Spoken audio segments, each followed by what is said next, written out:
Hey, welcome back. Karan's API is deployed and running. But before he shares the URL with a front-end team or external clients, there's one more step.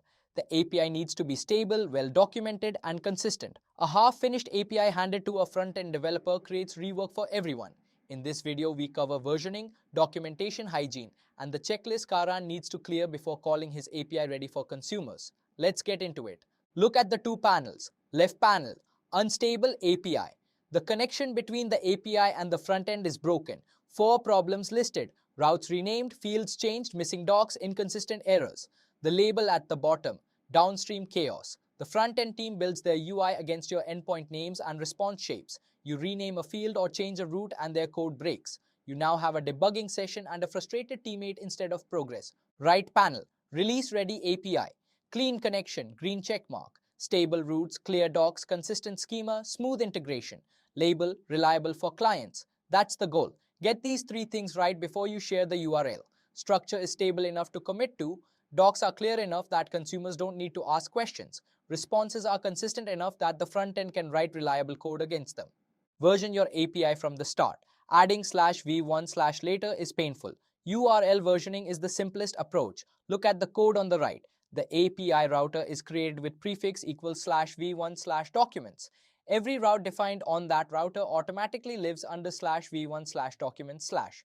In main.py at the bottom, routers are imported from routers.v1 and included.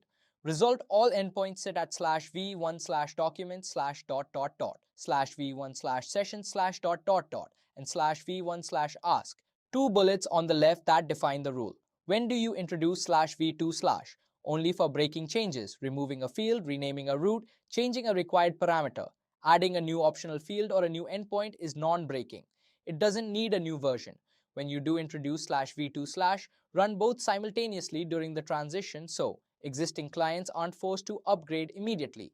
FastAPI generates /docs automatically, but its quality depends on what you put into your code. Look at the 2 panels. Left panel, 3 levels of metadata. The FastAPI constructor gets a title, description, and version.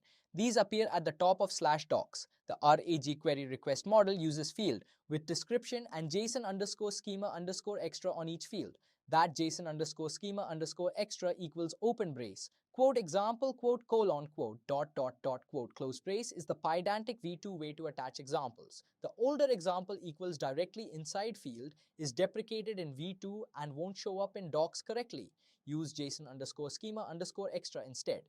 When a developer opens /docs, they see real example values pre-filled in the input boxes instead of empty fields. Right panel, the endpoint decorator gets summary, description, and response_description. Now /docs reads like real API documentation. 15 minutes of work across your whole API, and your docs go from a list of routes to something actually useful. 3 rules all on screen as code. Look at each block. Rule 1, comment at the top. Stable field names never rename without versioning. The ask response model has answer, session_ID, and retrieved _chunks. The comment says, commit to this name.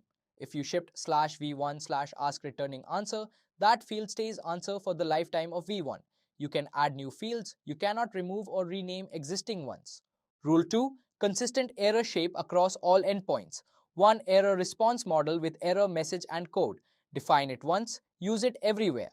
Frontends should not have to write different error handlers for different endpoints. Rule 3, no surprise nulls. Look at document response. The summary field is declared as optional equals none with the comment explicitly optional, not silently null. If a field can be absent, declare it. A front end expecting a string and getting null will crash. Explicit is always better than implicit.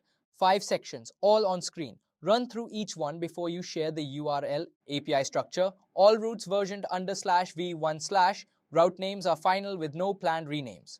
Documentation, app has title, description, and version visible in /docs. All pedantic fields have descriptions and examples. All endpoints have summary and description. Consistency, all error responses use the same shape, no undocumented optional fields. Security, all non-public endpoints require authentication. CORS is configured for the correct front-end origins only.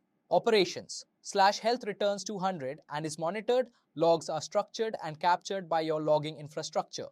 This takes 30 minutes to clear and saves hours of back and forth with the front-end team. Karan checks every box. His API is ready. Quick recap: add /v1/versioning from the start.